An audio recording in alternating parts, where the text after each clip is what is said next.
My name is Victor Fuhrman. Some call me The Voice. I've always been fascinated with human nature, spirituality, science, and the crossroads at which they meet. Join me now and we will explore these topics and so much more with fascinating guests, authors, and experts who will guide us to Destination Unlimited. During the final 15 years of my 42 years in industrial sales, I enjoyed teaching and sharing my experience with new members of the sales and customer service teams. One of my favorite topics to teach was entitled, "What does the customer really want?" This included practical product and process knowledge, but it also included something that one might not normally associate with the field, intuition. Many of the up-and-coming team members were both surprised and delighted that they could actually call upon this gift to have a deeper understanding of the customer's needs, resulting in a more satisfying and productive relationship. Is there a way that each of us may call upon and develop our natural intuitive abilities to reach our highest potential and also extend these gifts to others? My guest this week on Destination Unlimited, Kim Chestney, says as a result of nearly 2 decades worth of research and practice, she's developed a powerful system that anyone can use to tap into their inner wisdom in extraordinary ways. Kim Chestney is a globally recognized innovation leader and the founder of Intuition Lab. Her work has been featured or supported by leading-edge organizations, including SXSW Interactive, Carnegie Mellon University, Comcast, and Hewlett-Packard. She lives in Pittsburgh, Pennsylvania. Her website is kimchestney.com, and she joins me this week to discuss her system and her new book, Radical Intuition, a revolutionary guide to using inner power. Please join me in welcoming to Destination Unlimited, Kim Chestney. Welcome, Kim. Hi, Victor. I'm so excited to be here with you today. Kim, wonderful to have you on today. Please share with our listeners your path and your first personal awareness of intuition. Yeah, sure. I think, Victor, like a lot of people, I had as a young person, even as a child or a teenager, I had a lot of little glimpses of intuition. There were moments when I just knew things and I wasn't sure why I knew them, or I had feelings. And even though like my rational mind didn't back them up, I just had these senses about things. And so I started to wonder, and I started to develop an interest in intuition at a very early age. And one thing I learned very early on about intuition is the more you pay attention to it and the more energy you give it, the stronger it becomes. So by the time I was, a teenager, and I was really into intuition, and I had been living in England at the time. So I love telling this story. This is like one of my favorite intuition stories. So I was over there. I was in college, living in England, and there's something called the Hull Fair. It would come around every fall. It was like the Something Wicked This Way Comes, if you ever saw that movie. And there was, I went with a bunch of my friends, and there was a gypsy there, and she had a caravan, and her name was Gypsy Rosalie. And I think she actually still goes to this and still does this, and it's so many decades later. And so she took me into this caravan with her crystal balls, and she read my palm. And, it was at that point, you're just kids and you're having some fun. And she started to tell me how in a few years she saw me in a foreign courtroom, and I was going to be, be very stressful for me, but I was going to be doing something good, and I just needed to stay strong. And I was like, okay. So I went home and I wrote that down, and I wrote down all the other things that she said. And she actually gave me a date. She said it would be 1994, which I think that was like 3 years ahead of when I was. And she said, and I see you in that date. And I thought, well, that was really specific. Like, she's like not messing around. Usually it's, not quite so clear. So sure enough, I'll never forget the day in 1993 when I opened my mailbox and I opened up this envelope, and it was a jury summons. And in that moment, I still remember exactly where I was standing. I remember what the room looked like. And I remember having this knowing that I couldn't explain. And it was that I was 100% sure that I was going to be on that jury. And it clicked with me that had aligned with the date that she said. And I just knew it. And sure enough, I went in and I got selected. And I ended up being on a federal case, and I was sequestered. And it was a really big deal. And it's so funny because I can go back to my journal, and I actually have it written down, like in my my college handwriting with the date, I would be in there. And how this struck me on so many levels was, my first instinct was, okay, it's possible to know things that haven't happened yet. It is possible to do that because I have just experienced it in an undeniable way in my life. So first of all, I wanted to understand how that was possible, and then how to do it. Like, if she could do it, I could do it, you could do it. It's clearly possible for humans. She wasn't like an alien or some other, being. She's someone who was capable, just a normal person. She was a very nice lady. And so that struck me. And then also what was happening within me as part of it is having this knowingness and this connection to it. The whole process really inspired me to learn more, and to it sort of set me on this lifelong quest of understanding intuition and how to control it, and what was really going on in a non-woo kind of way behind it all. How did your intuition help you in both business and personal life? Well, that's a really great question. And I'm really glad that you opened the show talking about business, because the practical application is such an important part of intuition. And for me, really intuition and my understanding of intuition started to click through my work in business. And it's funny because, they're kind of strange bedfellows. A lot of people think intuition and business, like, what is that? Right? That's crazy. But there's so much more to intuition than this sort of woo aspect that, we've kind of been conditioned to think of. And for me, I understood it.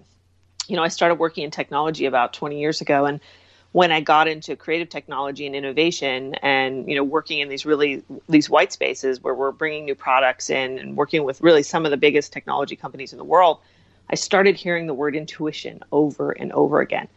And at first it surprised me because obviously intuition was my world. I loved it. I've been like I said earlier, I've been studying it my whole life, and then starting to see like businesses and artists and companies and leaders and all of these people who are really successful talking about intuition, it really caught my attention. So I spent a lot of time over the last 20 years really looking at this intersection of business and creativity and intuition and entrepreneurship, all of these things that are important in life today as individuals, as we're making our lives and creating our lives and our livelihoods. And I found that there was this huge connection with success and creating new products tied with intuition. So suddenly this world opens where, intuition isn't just this pathway to know ourselves and this pathway to know what's beyond ourselves, our higher selves, but it's also this pathway to live extraordinary lives, to do what other people have never done before, to create new things, to harness ingenuity and all of these really, the holy grails of the future. So it's so much tied into our human progress and development and evolution, and it's really exciting that way. It's interesting that so many famous scientists and others throughout history have always emphasized, I know Albert Einstein emphasized intuition and many others. In our introduction, I mentioned teaching young sales and customer service staff about developing their intuition as part of their skill set with customers. After one of those classes, a young man approached me and said, "Isn't that a bunch of woo-woo? What do you do to answer those who have this sentiment about intuitive development?" That's like my daily life. That's the cross I bear. It's sort of been my mission in life to normalize intuition and help people to understand that it's not woo-woo. It's nothing to be afraid of. It's not any fringe, like occult thing. It's really just a natural part of our cognitive function. And of course, I do cite people like Einstein and Steve Jobs and all of these really successful mainstream, people who have vouched for intuition and credited intuition as the secret to their success. And so, explaining intuition really as a complement to our intellect. And, I really feel that it really is just like the other side of our brain that we haven't developed yet. We kind of like forgot about it. We all were so worried about being smart and going to school and all of that stuff, which is really good because we have to be smart. And the smarter we are, the better it supports our intuition. But we sort of forgot about that other side of our brain and how, we have, the arts obviously are a really important expression of intuition, but there's so much more than the arts. And we really haven't gone in there. And I think it's because it's cerebral and because it's not concrete that, we've been taught to think that it's not real or that we can't rely on it. But that's absolutely not true. There are really concrete ways to learn to use your intuition in a very solid, responsible way to support your life. What is radical intuition and what makes it so radical? Well, it is radical. Because it's really a reimagining. I say it's a reimagining of intuition. I tell people just forget everything you've ever thought about intuition, because this is a new way of approaching it. Yes, it has its roots in the spiritual idea of intuition, because at our core, Paramahansa Yogananda says intuition is the soul's power of knowing God, or it's the language of God. So, really at the core, at the deepest part of intuition, it is our connection to what is beyond this world. It's our connection to our higher self, or God, or whatever word you use to associate with the supreme force of life in the universe. So it's that. But radically, it's so much more than that. It's taking that and bringing it into the world in a concrete way, and learning to rely on it and trust it and use it in everyday life, instead of relying just on the mind with its limited linear thinking and all of the conditioning of the world around us. It's making that shift from pointing to the outside world as the source of our true wisdom, instead turning to the inside world and connecting to ourselves first, and then letting the world serve that inner vision. In Radical Intuition, you say that by going beyond the limits of our thinking mind, we have the opportunity to expand our consciousness and bring the world together like never before. What does that mean? Well, really, underneath it all, intuition is unity. It is, the mind. The mind is many. We all have different perspectives. We all have different judgments. But intuition is one. At the core, we all have our own path and our own purpose, but it's all connecting us to the same unified source, the higher being, the higher life that pervades this material existence, this momentary existence in time and space. So it is, underneath it all, intuition is that unifying force that ties us together. And the more each and every one of us tap into our own intuition in our own unique, beautiful ways, the more that we become conscious and awaken together. And that whole process is a process of evolution. And I always call it a revolution. It's an evolution and a revolution, because it's a really different way of living your life. So it's a beautiful experience when you go from this place of division. And, right now in this world, more than ever, we need this, because we are in a place of chaos and division. And especially in the United States, it's, these are trying times.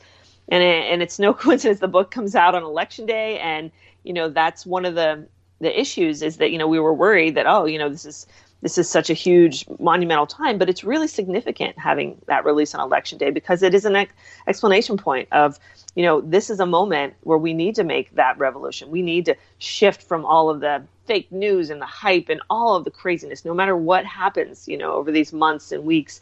We need to really reconnect with our center. And all of us, when we all do that, the truth will speak for itself. The truth isn't a political party or an agenda. The truth will speak for itself. And we take that revolution and we commit to pledge allegiance to our true selves and our higher selves, and the world will align itself. And, I believe beautiful things will happen.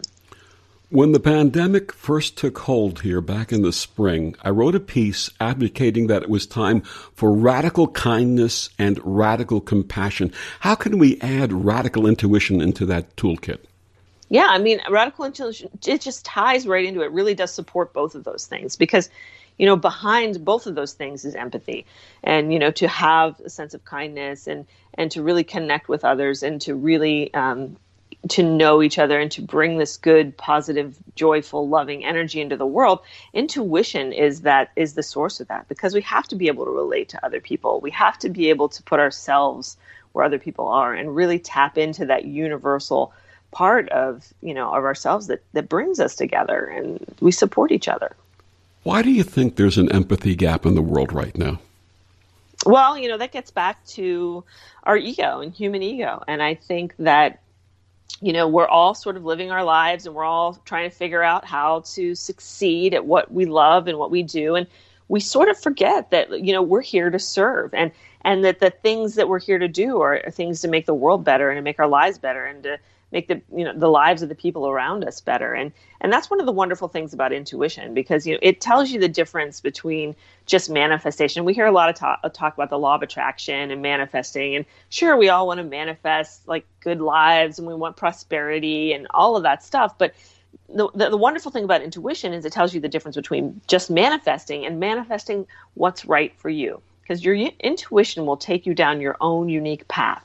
It's your inner guidance system that's just for you. There is no rule book. There's no 10 commandments of your intuition, because each of us has all of that stuff written within us. And when we start to follow that and start to follow our own path and our own inner guidance, we start to go into the direction that allows us to serve in our best possible way. So that's when we start feeling really aligned with our purpose. That's when things start really working out for us. That's when we start succeeding, because we're using, our talents and our abilities to the best of our potential and the way we were made. So it's really a process of aligning with life, and then it all starts to come together. I was born in the early 1950s, grew up in the 1960s and 70s, and my generation was the generation of hopefulness, of getting in touch with our feelings, of positive change. Where do you think we went wrong? I don't know. I think, getting back to the ego, I think we get caught up in ourselves and what's right for us and our generation. And we lack that ability to, relate to other people on their own terms and respect them for who they are. And I think I don't know that you went wrong. I mean, I think that this is a human condition, more than a generational condition. I think that it's just one of the challenges that we're going through as we grow and evolve. Everything that's happening now, I think, these are growing pains, and it's hard right now and it hurts right now. But I think that we're going to get through this, especially if we're true to ourselves and we get through this unconsciousness that's sort of holding us back, right? This is a process of awakening that we're going through, and no matter what generation you're at. There's different types of awakening that we're all experiencing in different ways. But ultimately, we want to rise up out of this place of unconsciousness, that tells us that we're different, that tells us that one person's better than the other, that tells us that one philosophy or one religion's better than the other. Getting away from that kind of divisive thinking and into a unified thinking that intuition really drives and that empathy really drives.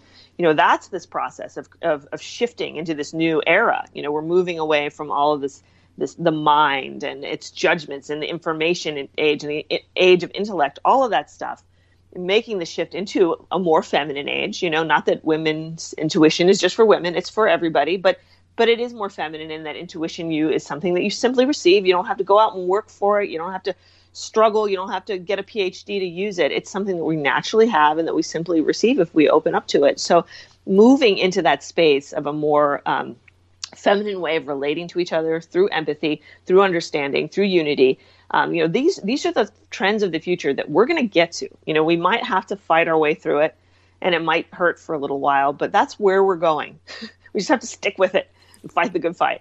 On that note, the book talks about how being true to yourself is the most revolutionary act. What exactly does that mean, and how does it apply to intuition? Yeah, that's a quote from my book, and I kind of pulled that out on social media recently, and I posted something, and it was the first thing that I ever posted that went viral. And I'd never had anything like that happen before, and it was before the election, so it was before Facebook could censor me, and I put that out there, and it just went crazy, and everybody started sharing it, and I realized that I had hit a nerve, and to me, what that meant was really how important it is to, live our truth and not let society condition us and not give in to, the illusory forces of the world that are trying to sway us and manipulate us, and really just to honor our inner truth. So for me, that was a huge revolution, doing that in my own life. It was a process I went through, and it changed everything for me. And I think now more than ever, it's a time we all need to make that revolution. We all need to anchor ourselves in our inner truth. And, it's the way to sort of transcend all of this chaos that's around us right now, because we do have that solid center, and we do have that place within us, that quiet, peaceful, knowing place. And on the other side of mindfulness that gives us insight and gives us wisdom and guides us and nurtures us with the life force. So, this revolutionary act is, it's funny to me that it was lumped right in with a lot of this political stuff. And it was really, I couldn't post a lot of things during that time, but it was never meant to be political, but I guess at the core, the fact is that, our spiritual life and our personal life, it does determine our political life and how we're going to relate to all the things that are happening in the world. So, so being true to yourself, that's the key. And directly connected to self-worth and self-love. Absolutely, 100%. Something that most of us, especially those who are intuitive and who are sensitive, need to really get in touch with the fact that what we've been doing for others, we have to do for ourselves. Absolutely. My guest is Kim Chestney. She's the author of Radical Intuition, a revolutionary guide to using your inner power. Kim, please tell our listeners where they can get your book and find out more about you and your work. Radical Intuition is available online anywhere, your favorite bookstores, you name it, anywhere. You can get it online, and you can also learn more about me and my online school at kimchestney.com and also intuitionlab.com. And we'll be back with more of Kim Chestney after these words on the OMTimes Radio Network.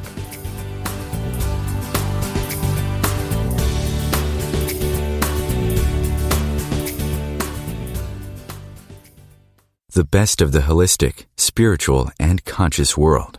OMTimes Radio. IOM FM.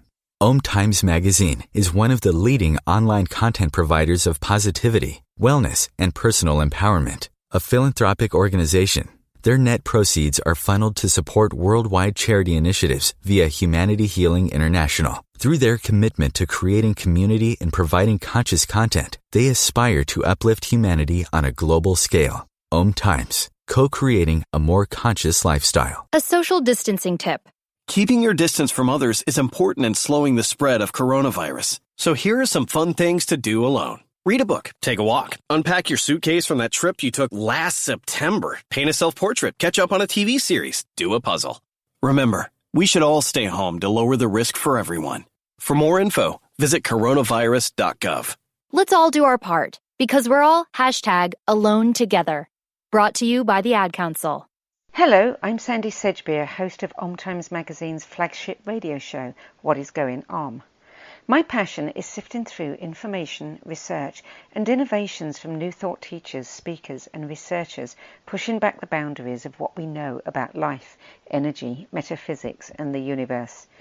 I love shifting perceptions about who we are, why we're here, and how quickly impossible becomes normal when we open our minds, expand our awareness, and accept that the only limits that exist are those we place upon ourselves. So if you're the kind of forward-thinking, eager investigator of what lies beyond the current reality that most perceive, why not make a date to come play with me in the field of possibilities at 4 p.m. Pacific Time, 7 p.m. Eastern Time every Thursday, and together we can discover what's really going on.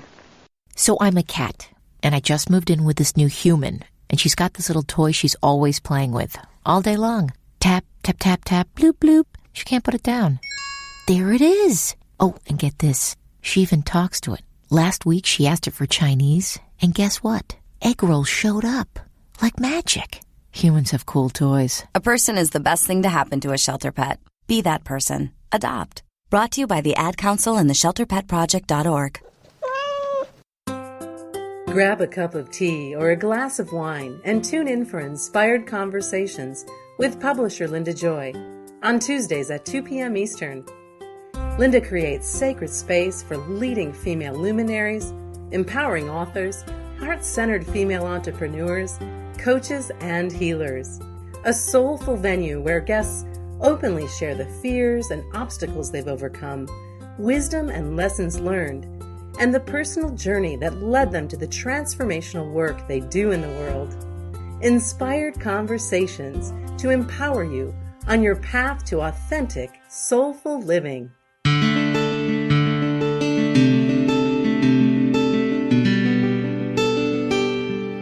Back on Destination Unlimited, my guest this week is Kim Chestney. She's the author of Radical Intuition, a revolutionary guide to using your inner power. Kim, we alluded to this before. You say that everyone has within them the capability to develop intuition. How is that so? Yeah, so I think it really, we hear a lot of people say, oh, intuition is just for women or whatever. But the reality is intuition is just a natural part of the way every single human being that's ever walked this planet is born and designed. We have an intuitive nature, we have an intellectual nature, and that's one of the beautiful things about our minds is that we have different ways of processing information. We can process them linearly, through, and this is one of the analogies I use is that the intellect is sort of like Newtonian physics. It's linear, it's cause and effect. And then you get into intuition, which is more like quantum thinking, which is when we can do this kind of thinking that's sort of magical and defies what we think we should be able to do. And it's this sort of whole new way of looking at things. So all of us are built with these two ways of processing information. And, we've been conditioned our whole lives to just use the one side, which is our intellect, and very little with the other side. So now I really feel like this is just a time of reckoning and rebalancing where we're starting to use that intuition more and get in touch with our intuitive sides. All people, men, women, everyone has the capacity to sort of rebalance our minds, rebalance our brains, and sort of use both of these capacities to think better and to choose better and feel better and live better lives. I remember as a kid growing up in the 1950s that whenever I would express to my parents anything of an intuitive nature, they would answer me by saying, "You have an overactive imagination." Mm-hmm. Are we naturally more intuitive as children?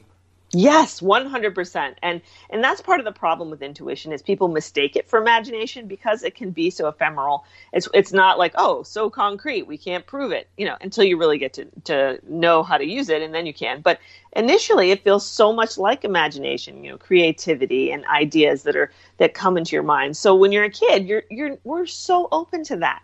Right. And we just kind of get it beaten out of us, honestly, over time. They're like, that's not real. I'm like, well, it felt real to me. Imaginary friends and all of the things that children have, we tell them it's not real because we want to live in this sort of mind-made world where the mind has dominance and the mind has control. And we've kind of subjugated the intuitive side of our bodies and our minds and thinking like, it's not, it's not happening. It's not real. I don't even want to look at that. It's scary. We've been taught to think, even if we do think it's real, that it's scary or that we're going to get like possessed by demons or something. And it's just like in the old days when people thought when you were sick, you were possessed by demons. That's crazy. So, thinking that intuition is going to possess you by demons is just as crazy. It's just one of those things we have to raise awareness of so we understand it. We don't have this fear of the unknown. What would you say to parents listening to this program who have kids who are expressing things that obviously come from the intuitive side of the nature? What would you say to them to encourage their kids to develop the gift? Well, the first thing, I think the most important thing is to not be afraid of it. And that was a big challenge for me when I was younger because, my family, when I grew up, they were afraid of it and there was a lot of fear around it. So, I had to overcome that conditioning. So it was one thing that I was experiencing these things that I didn't understand, but then everybody around me was like freaked out and was like spinning all these tales that it was something to be afraid of. So not greeting it with fear, but greeting it with the calm, quiet knowing of intuition. I mean, intuition comes from that place of stillness and higher awareness. And it's really the exact opposite of fear. So whenever you create fear in a situation, you can't have genuine intuition. So if you're afraid or you're really emotional or freaked out, then you can be sure you're not using your intuition because intuition can exist in that environment. It is our connection to truth, is our connection to the highest vibrational awareness in the universe. So those are the environments that are going to bring along and develop intuition. It's going to be an environment of understanding, of openness, of discussion, of honoring it and exploring it together. So I think children, if you have parents who, support it and say, wow, this is interesting. This is something that I'd like to hear more about. Why don't you tell me about this, or draw pictures of it and share it with your child. And then they'll be much more open to talking about it with you, and then also to continue to develop it instead of repressing it, like what happens so often with us in society. Absolutely. I had that personal experience with my own daughter, who was showing signs of intuition and knowing when she was very young, and I encouraged her and had positive conversations, the opposite of what I received when I was a kid. So. Great. And see, it's made all the difference because here, you're someone who's grown up and been open to these things, and it's allowed to really bring beneficial energy into your life. And if you don't have that and people repress it, then that stuff, intuition needs to come into the world. Like, it's there. It wants to manifest. Intuition's there. It wants to guide you. It's there for a reason. And when we shut it down and push it down, that can really be a source of, psychological distress ultimately, because we're not expressing a part of ourselves. We're pushing down a huge part of our being. And I think that really is, in tandem with a lot of the issues that we see coming up, psychological issues that are going on in our society today. And in my case, when my parents would say that, it would make me very withdrawn. Absolutely. There's a lot of interesting folks who are talking about intuition in your book. Who are some of these folks, and how did such a unique group of people come together? So part of my thing with this whole book, and there it is. I'm so grateful for this wonderful group of people who've kind of come together to stand up for intuition, and because I've been working with it for so long, and in so many different arenas, in Hollywood and music and the arts and tech and spirituality, all these different sort of sectors I've been a part of over the years. And in all of those places, I've had these people that are like, yes, intuition is so important. Like without it, I never could have succeeded. So one of the things I wanted to do with this book is, because for me, it really is part of a process of normalizing intuition. I want everyone out there to know that every single person has intuition, and every single person can use intuition to make their life better, make an extraordinary and do extraordinary things. So I wanted to invite people who have done that to kind of give their experience of intuition and how they've used intuition to do these awesome things. So, one of the people I got to interview was Steve Kilby, who is the lead singer of the church. And it was such an interesting interview because he's been a songwriter for, 20 years, has had, wonderful success all around the world. And, talking about his creative process and how he just intuitively receives this music and downloads this music. It was such an interesting way to understand intuition and how it's so connected to the arts and music and creativity.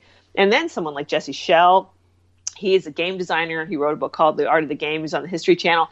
And he talked about this whole thing about intuition and machines and the future of artificial intelligence and how it's all tied in and tied together and what differentiates us intuitively from machines. So there's all these different rich conversations about intuition and, how it can support just anything we do in life. Absolutely.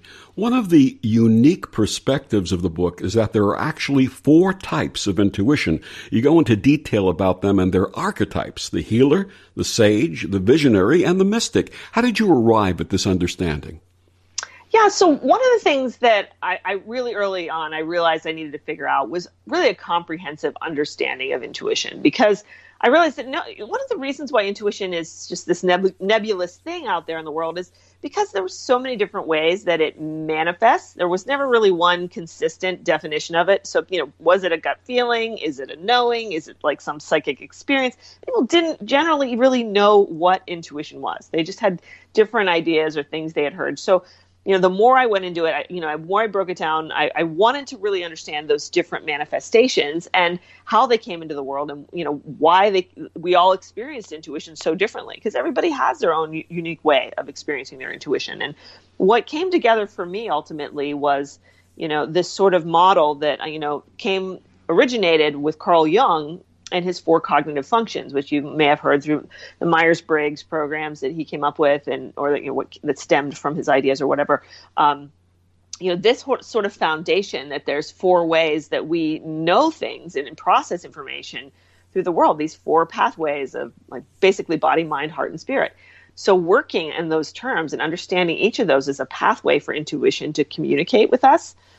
I came up with this model that, your intuition speaks through your body, through physical intuition, through your senses. You can have those visceral senses. You get the chills if something's wrong or you don't know what's going on, or even when you're eating, intuitive eating, you are intuitively you'll have a sense of things that you should eat and shouldn't eat for your body. There's so many different ways that your body speaks to you intuitively every day. And then there's mindful intuition, which is the way, our intellect and our thinking process, the intuition gets into us. And that, comes through, when we have to make a choice or a decision, you just somehow know, that person there's something about that person. I'm not going to hang out with that person. I just know there's something wrong there. You just have a knowing, right? So these knowings working through the mind, that's part of mindful intuition. And then there's creative intuition, which is this process of, creating in the world and building and using your intuition, following your calling. And so really listening to how your intuition is calling you to serve and create and do things in the world, which is really something that you'll see a lot with really like innovators like Steve Jobs and visionaries, people like that who are really naturally creative intuitionists. And then ultimately, you have the spiritual intuition, which, as I mentioned earlier, is really this sort of most profound outer limits of intuition, where we have the ability to connect beyond this, physical world and transcend reality and experience metaphysical realities and truths and all of those sort of magical things of the universe. It's interesting because we talk about in the psychic field, we talk about clairvoyance, being able to see, clairaudience, being able to hear, clairsentience, being able to feel. And some of us have one or more of those combinations. I have them all, so I call myself an éclair. Well, so it's interesting. So no, that's cute. I like that. So my background, really, I came out of out of spiritualism. That was my gateway into this whole world. So I have my first book, The Psychic Workshop, did a lot of work with the clairs and all of that. So, and the way I look at all of those clairs is I bundle them under physical intuition. So I think all of it. So what I would say is that you're a physical intuitive, and the story that you told me when we were speaking earlier off the station here was about having a hearing or hearing something, and that's very strongly a part of physical intuition. Sometimes you'll have a thought in your head or you'll hear a voice in your head, and those are parts of way your body's speaking to you internally, right? Or people will talk about having a vision or seeing something in their mind's eye. This is the way our body and the experiences of our body speak to us in really, really powerful ways. Physical intuition can be some of the strongest intuition and some of the most real intuition and undeniable. So, so that's I'm glad you brought that up. So I definitely incorporate that. One of the things that is so powerful about your book is that it's more than just a reading book. It's a doing book. You're not only teaching new understanding of intuition, you're showing readers practical ways to actually start using it. Why did you design the book that way? Yeah, because for me, it's all about having people experience intuition for themselves. Like I could sit here and I could talk about, all the experiences that I've had and how intuition has proved itself to me. But until you've experienced that and intuition has proved itself to you, you're not going to get that full trust that you need to go out there and work with your intuition every day of your life. So ultimately, my hopes for this book, my mission for this book is to create this toolkit where people can first really understand what intuition is, what it really is, right? So I go into a lot of, my whole mission with Intuition Lab was to kind of like hack intuition. So for the last 10 years, I've been working to try and figure out different ways to develop intuition, right? So, and what exactly it is and how it interfaces with us. So once you become aware of that, then there's exercises and practices you can do to start to amplify your intuitive signal, to open up to it more, to use it, to follow it. So really, I wanted it to be this sort of manual for living where you can put all of this stuff into practice and experience it for yourself so that you build that trust and knowing in your own inner voice. Wonderful. What exercises do you offer readers to develop their intuition? Well, there's so many. In Intuition Lab, we have, our basic entry-level course is our Intuition Awakening Masterclass. So with that, what we do is the first thing we always encourage people to do is to get into this stillness. And I talk a lot about intuition being a practice of insightfulness that comes through mindfulness. So mindfulness is really huge. It's been such a part of our culture, and it's such a wonderful way to disconnect from all the chaos of the world right now. So getting into, in the presence of the moment, meditating, getting into that space. We do a lot of meditations to kind of open up that space and allow our intuition to start to speak to us, and then to start recognizing what intuition is and differentiating it from your feelings, your thoughts, your imagination, all those different voices in your head. So really the first thing we tackle is really opening up these pathways so we get more intuition, and then once it starts to come, to be able to differentiate it from those other voices in our head. So, and part of that process is, there's a multitude of different ways different practices that you can do to develop each type of intuition. So we'll focus on physical intuition. We'll do work with our senses, and we'll practice listening to impressions from our body. And then, working with mindful intuition, we might work with insight cards. I designed my own deck of insight cards, they're like oracle cards, but they're not oracle cards because we use them to get information for ourselves and to have our intuition speak to us. It's just a tool to help us work with our intuition. And we work with creative intuition. We do a lot of journaling, a lot of creative acts to help channel that intuition and to really get into the flow of our intuitive process and its sort of manifestation into the world. And then ultimately working with, spiritual intuition and transcendental intuition, we we do meditations and really find new ways to raise our vibration, because it's really about getting into that level of joy and love, and like what you were talking about earlier with this place of kindness and empathy that really allows us to rise above the chaos of this world. Her name is Kim Chestney. Her new book, Radical Intuition, A Revolutionary Guide to Using Your Inner Power. We'll be back with more of Kim after these words on the OMTimes Radio Network.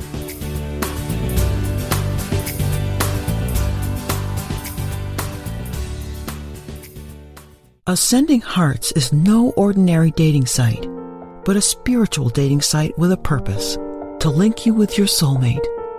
We engineer the serendipity so you can trust that you will attune with someone that has the same matching vibration as you. Ascending Hearts, the conscious dating site for the spiritually aware. Try Ascending Hearts for free. AscendingHearts.com. Hello, I'm Lisa Berry. Join me every Monday at 1 p.m. Eastern Time for Light on Living. A chance to see new, hear different, and feel more as I shine the spotlight on all the ways to lighten the load of life's challenges. Light on Living is your link to that new way you're looking for, that new understanding that will enhance your life, and that positive connection that will support your growth. So join me and you'll gain insight and start to see things in a new way that motivates you. A social distancing tip. Keeping your distance from others is important in slowing the spread of coronavirus. So here are some fun things to do alone. Read a book, take a walk, unpack your suitcase from that trip you took last September, paint a self-portrait, catch up on a TV series, do a puzzle. Remember, we should all stay home to lower the risk for everyone. For more info, visit coronavirus.gov. Let's all do our part, because we're all #AloneTogether. Brought to you by the Ad Council. Look out, world, we're getting strong. The future's here and we belong. She can STEM, she can do more. Like build a rocket and watch it soar. Or clean the oceans and make the world a better place. Oh, she can STEM, so can you. Find a cure, invent something new. There's no challenge in the world that she can't face. She can STEM. Learn more at She Can STEM. A message brought to you by the Ad Council. Humanity Healing International is a small nonprofit with a big dream. Since 2007, HHI has been working tirelessly to bring help to communities with little or no hope. Our projects are not broad mandates, nor are they overnight solutions, but they bring the reassurance that no one is alone and that someone cares. To learn more, please visit humanityhealing.org. Humanity Healing is where your heart is. Hi, we're the Goo Goo Dolls. We're fortunate that our daughters have what they need to grow and learn. But that isn't the case for nearly 13 million kids in the U.S. that struggle with hunger. Childhood hunger is a heartbreaking reality that Feeding America is working to change. Each year, the Feeding America network of food banks rescues billions of pounds of good food that would have gone to waste and provides it to families and children in need. You can help kids in need in your community by visiting feedingamerica.org. Brought to you by Feeding America and the Ad Council. Hi, this is Bill Maher. I can find humor in almost anything, but one thing I never laugh about is cruelty to animals. If you don't get the joke either, write People for the Ethical Treatment of Animals, 501 Front Street, Norfolk, Virginia, 23510. 145 over 92. 180 over 111. I had a heart attack and a cardiac arrest, and then a stroke. Your blood pressure numbers could change your life. Lowering your high blood pressure could save you from a heart attack or stroke. If you've stopped your treatment plan, restart it or talk to your doctor about creating one that works better for you. Start taking the right steps at manageyourbp.org. Now I'm, trying to get better, stronger than ever. Brought to you by the American Heart Association, American Medical Association, and the Ad Council.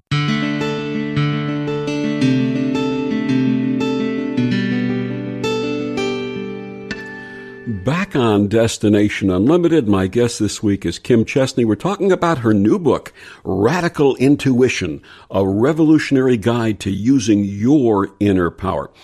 Kim, what's the difference between information coming from the authentic self, the intuition, and what the ego tends to feed us? How do we differentiate between the two? Yeah, that's one of the biggest questions I get when people start to talk with me about intuition. And it's one of the most important questions because we need to differentiate those two voices, sort of the foundation of intuition work. So some of the characteristics, and in my book, I have a little checklist of checklist. You can just keep it on your refrigerator. Things, qualities of intuitions, qualities of non-intuitions. But, some highlights for that is, one of the things you can, one of the biggest things really right off the bat that will differentiate an intuition from any of those other things that might be going on in our head is feelings and emotions and fear. So people often think that intuition is a feeling because we always hear follow your heart and go with your gut, but it's not a feeling as an emotion.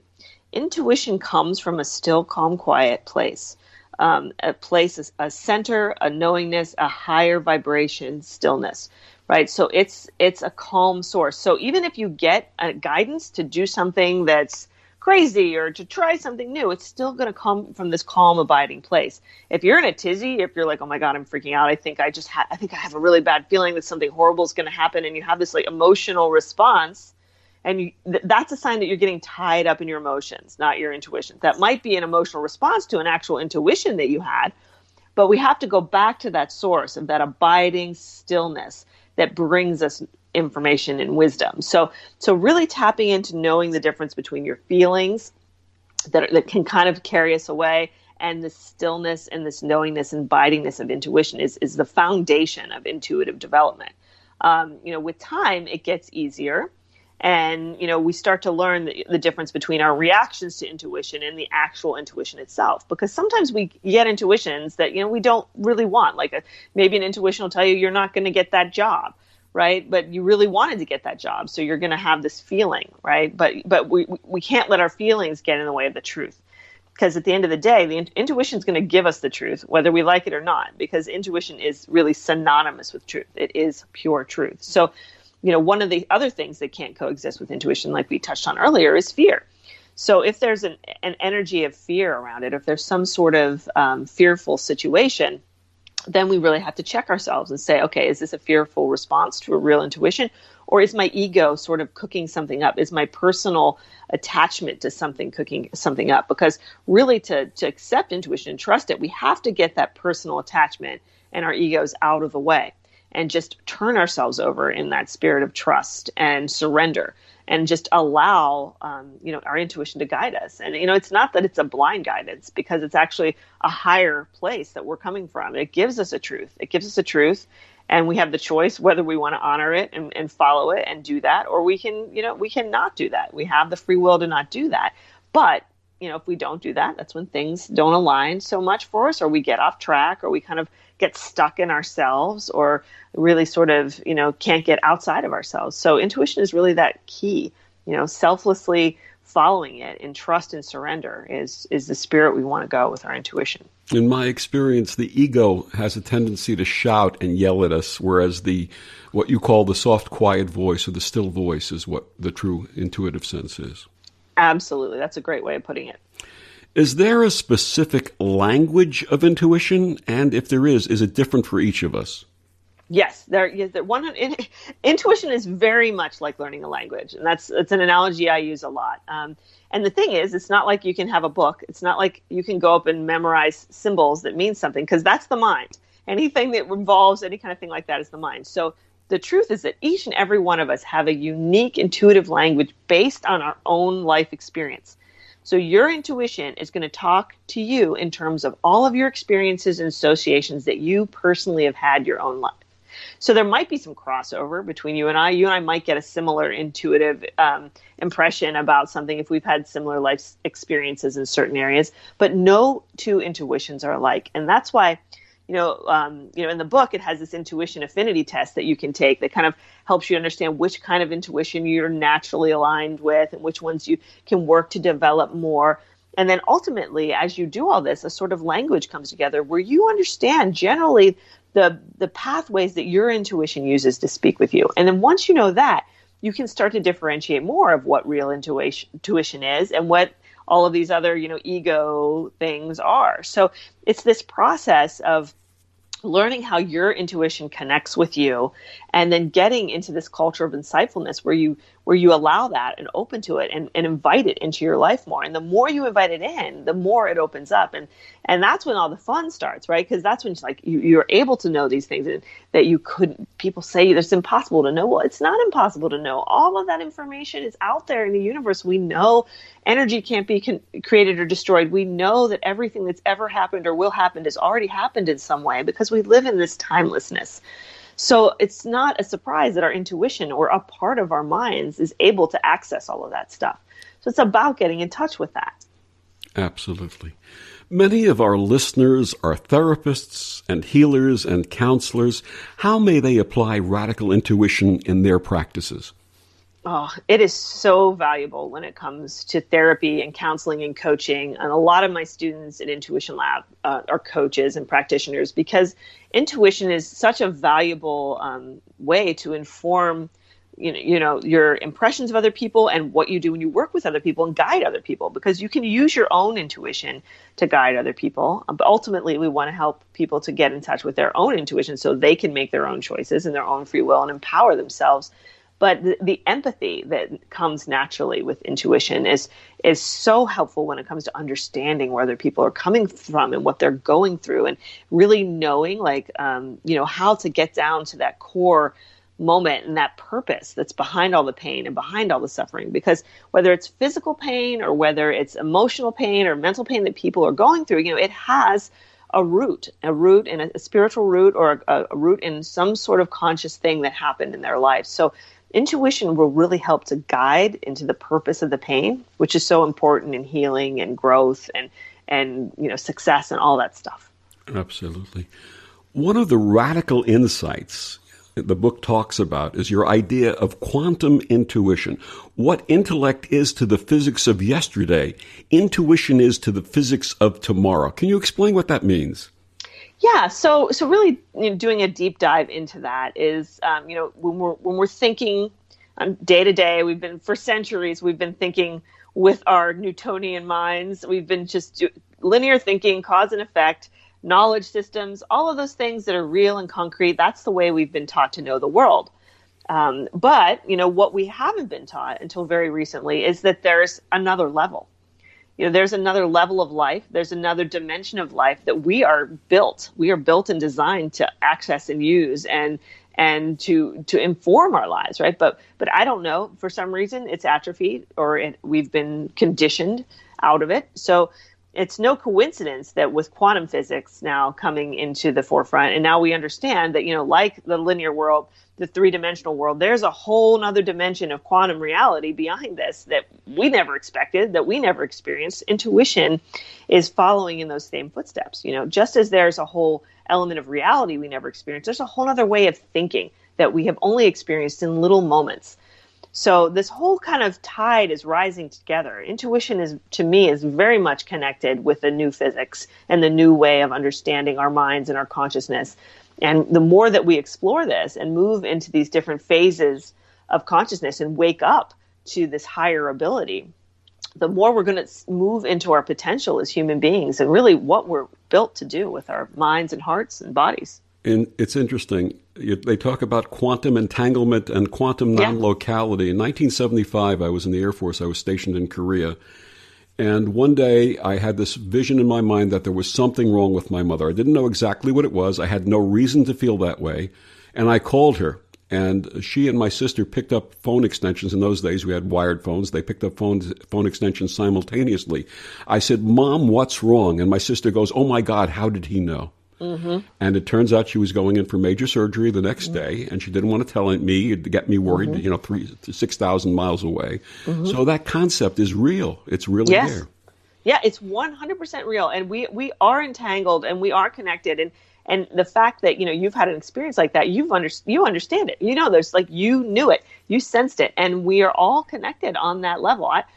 Just a simple story. I very recently just had a thought. I was just thinking about a friend that I hadn't talked to in 30 years, someone I didn't even know that well that I worked with at a record store 30 years ago. I thought, I should find that person in Facebook. And the next day he sends me a Facebook friend request. So, and I thought, wow, I said, that entangled with this person, it's not even a mother or a parent. Like, we're all entangled in these ways. And it's, yeah, sure, the more emotional connection we have, the stronger it is. But it shows that on all levels, there's this web that we have an ability to touch each other outside of time and space. And, and that connectedness, it gets back to that unity we talked about earlier. We are connected. This disconnection is an illusion of the physical world and of the mind. And the mind wants us to buy into this fact that you're not connected to your mother when you're not with her, but you're always connected with her, right? You're even connected with her when she moves on beyond this life, because this is just the physical world, right? So it opens up so many more ways to view life and the continuity beyond it. Absolutely. What would you like readers to take away from Radical Intuition? Well, ultimately, I hope that everyone who reads the book has a better sense of how their intuition speaks to them and really gets the opportunity to start to build trust and open to their own intuition. If once you read it, if you're able to make better decisions and have clear thoughts and feelings around your intuition, then I've succeeded at my job. Because ultimately, I would love to see a world where everybody's living by their intuition and following their intuition every day of their life. Absolutely. My guest, Kim Chestney, her book, Radical Intuition, A Revolutionary Guide to Using Your Inner Power. Kim, one more time, please tell our listeners where they can get your book and find out more about your work and also the Intuition Lab. Yeah, I would invite everybody to stop by Intuition Lab. It's our global online school for intuitive development. We teach radical intuition masterclasses, and we have retreats and online events, group events, destination retreats, you name it. And it's a wonderful place to get your intuition started, and you can check it out at intuition-lab.com, or you can visit me and get the book through my website or any bookstore online anywhere. And your website? www.kimchestney.com. Kim, thank you so much for joining us today and sharing this wonderful work. Thank you, Victor. This has been so much fun talking about this. And thank you for joining us on Destination Unlimited. I'm Victor, the Voice Fuhrman. Have a wonderful week.